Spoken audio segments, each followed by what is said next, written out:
Deep Rock Galactic Season 5 has been out for a month and a half now, and I have to say, it's a good one. Not only were we given new overclocks, new enemies, new mutators, and a new mission type, but we also got quite a few balancing and quality of life additions. This video was created partially as my own thoughts in comparison to Javrat Gaming's video on the Season 5 beta. The newest mission, Deep Rock Galactic, sends you on a scavenger hunt to find 3 or 5 resonance crystals. You find these by following the resonance scanner's signs. The faster it blinks, the closer you are. You know you're close when the scanner turns yellow. The symbol on the end of it shows whether the crystal is lower, higher, or on your level of the y-axis. These resonance crystals will be anywhere in this highly labyrinthine cave gen.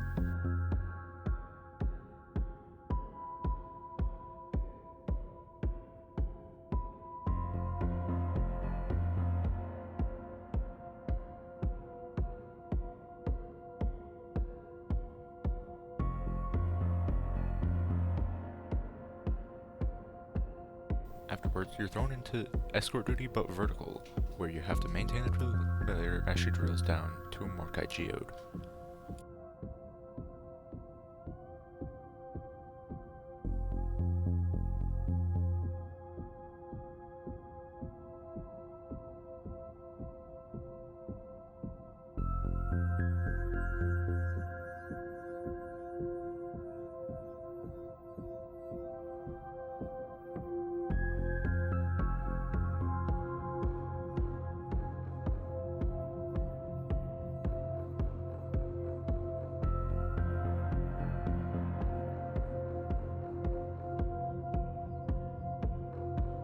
After marveling in the beauty of the geode and plundering its goods for yourself, or Deep Rock Galactic rather, you make out like a bandit with some brand spanking new Jet Boot Mark IIs. A painful extraction made easy with a very fun addition. Just don't be like Dr. Debbie. Overheating the jet boots is perfectly fine. It doesn't last any time at all before you're able to use them again. It is provably slower to not overheat them. Overall, it's a fun mission. Oh shit, wait, what? Blood bomb. Wait, what? There's not enough gas to get up, are you kidding me? Or did you just let it overheat? Oh, I think you're not meant to like bust the machine straight. You need early slow down, Alright, try again. So we just can't let them overheat, that's all. Oh, Yeah, I see. okay. Lesson learned. Lesson learned the hard way. This season adds a slew of new mutators for you to play around with, each one offering its own positives and negatives. Duck and cover is certainly a pain in the ass of a mission mutator.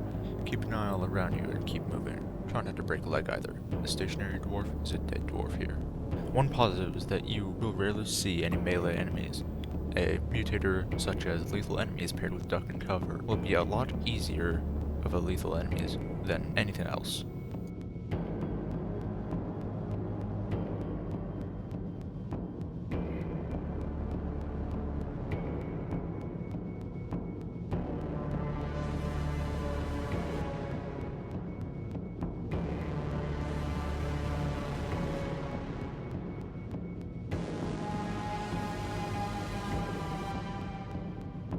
During the Ebonite outbreak, every now and again a small group of Ebonite bugs will show up. The positive here is that as long as Molly is near, you can hit as many bugs with a power attack as you want to.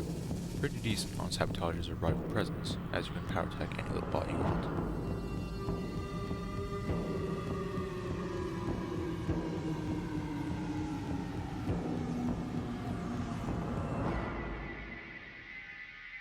In secret secondary anomalies, you're given a second secondary objective. It essentially translates to a decent boost to XP and credits gained from a mission. Nothing more to say on it, just complete both secondaries and make bank.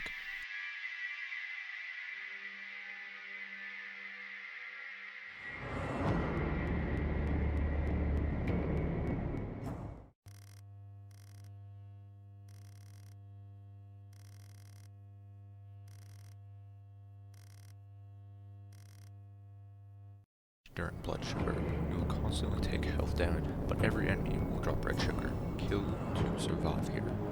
Despite what it may seem, the mutator functions perfectly fine in any hazard. The amount of swarmers that appear on hazard 1 make it easy to get your health back, The scaling on damage shaken per tick doesn't seem like much on paper, but it stacks up quickly. Swarmers will be your best friends, easy kills for easy health.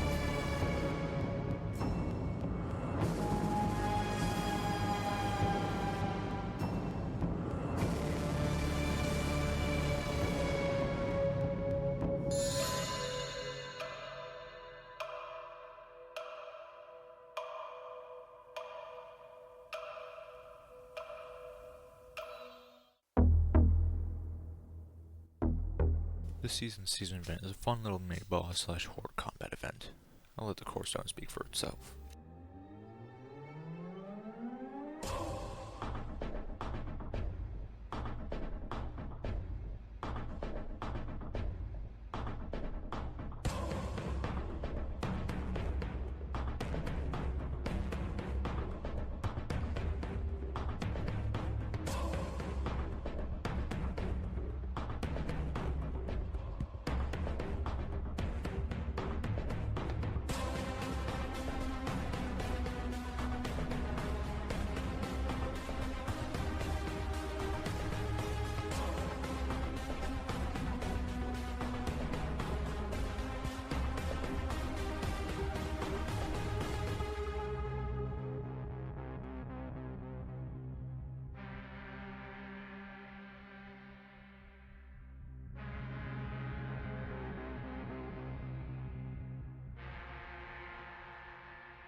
The new enemies play well into the swarms and exploration of the caves of Hoxxes 4, adding little new challenges to each of their respective areas of gameplay. The Glyphids Stalker is an expertly disruptive enemy. This funny little guy shows up in a swarm, and you better have crossed eyes. It will carve its invisible ass through the swarms just to give you a little paper cut that removes your ability to have a shield. Listen for its telltale sound, back yourself in the corner, and pray you're not into zero wield.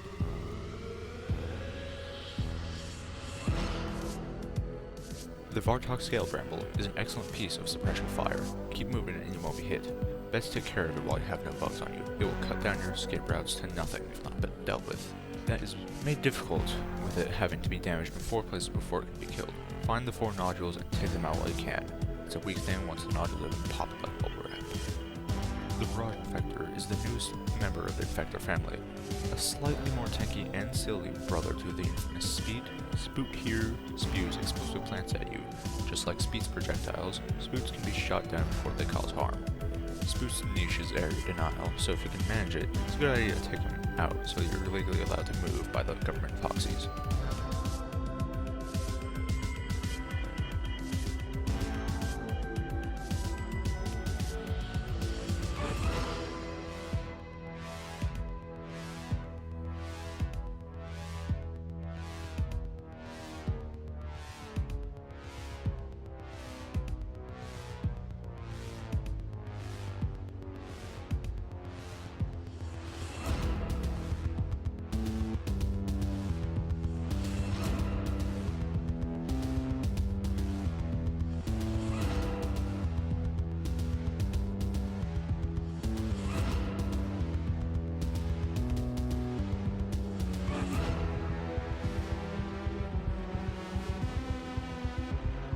Thank Carl the corpse spawn crawler doesn't show up unless you want him to. Think of him like a Glyphid slasher, souped up on crystal meth and 94 kilograms of sugar.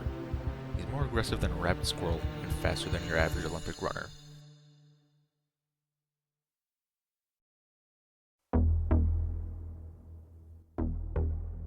The Armor and Heartstone got some new variability to its fight. Phases 2 and 4 are randomly chosen out of the 2 old phases and a new one.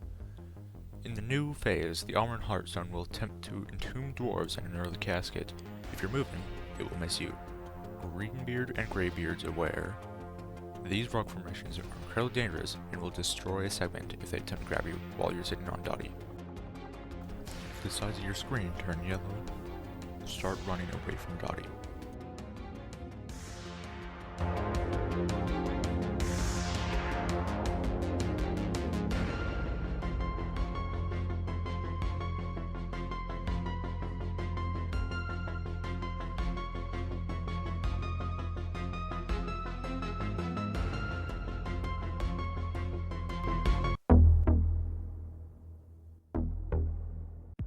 Season 5 introduced 12, essentially 13, new overclocks, 1 for each primary weapon in the game, plus 1 rework from the engineers.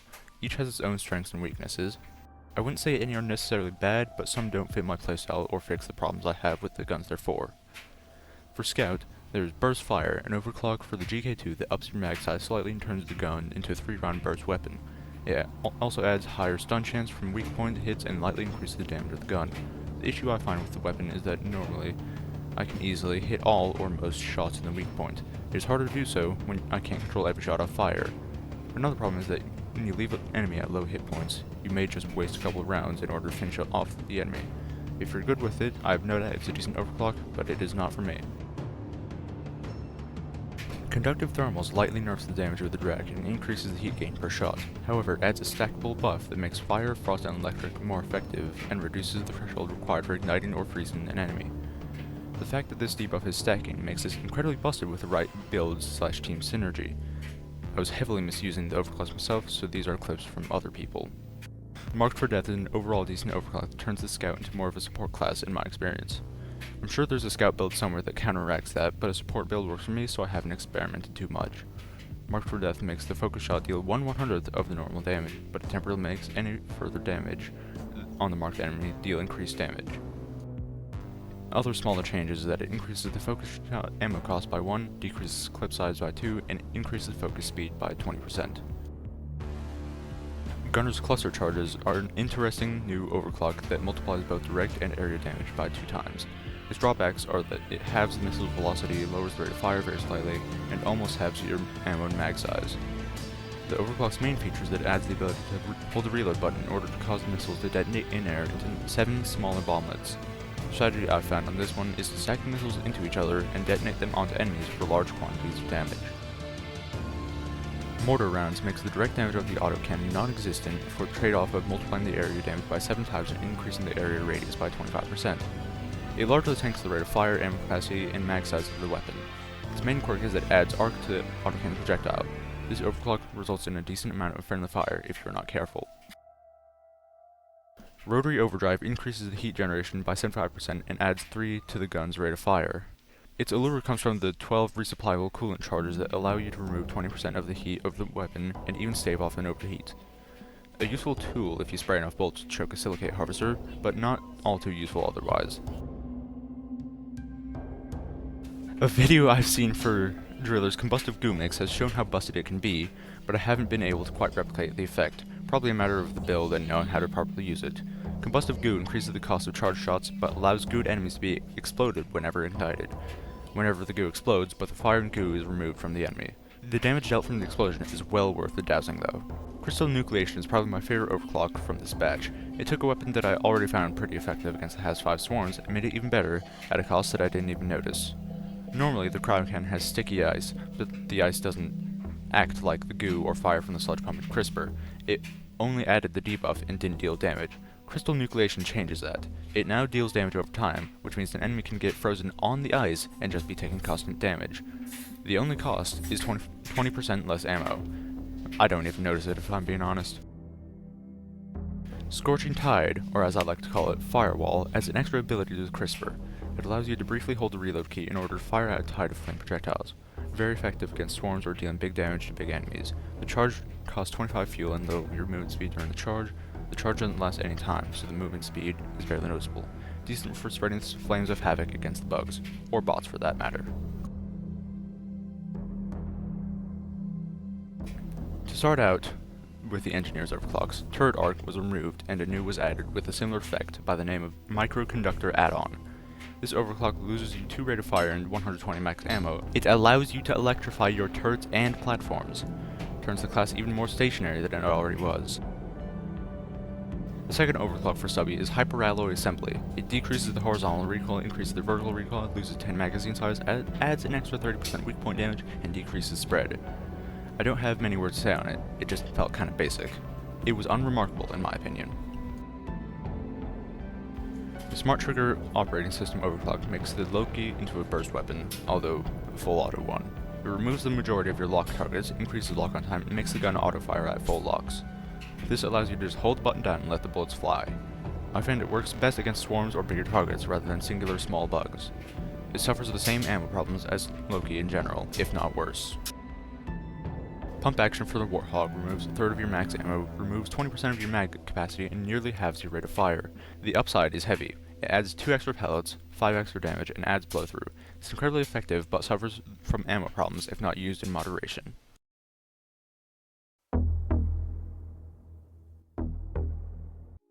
And that's a bunch of what's new in Season 5 alongside their ups and downs. I haven't touched on Hazard 5+, but that's because I haven't played and have no interest in playing it. If you're down for a challenge or are an absolute masochist, I encourage you to unlock it and give it a try. Now, my thoughts on the overall season. I mentioned at the start that this video was partially my opinion in comparison to Javarax. The biggest thing I wanted to argue was the enemies. In his video he said that if anything, the enemies might need buffed. I disagree with that. I think the new enemies are proper good and well balanced. The new mission type feels fresh and unlike anything we've seen yet. The Core Stone event adds lore that makes me incredibly excited to see what Rogue Core holds in store for us. And that's coming from a guy who isn't huge into the roguelite-like genre. The overclocks are all interesting and have their own niches they fit into, turning the weapons into something we had yet to see. New to Season 5, new to DRG, or an old player, I'd recommend diving back into those caves. Maybe you learned something. Whether you did or didn't, I'd like to thank you for getting this far. This was my largest video yet, and I'd appreciate if you considered leaving a like or subscribing. Up to you. I won't waste any more time with my incessant babbling. You take care of yourself and have a good one, alright?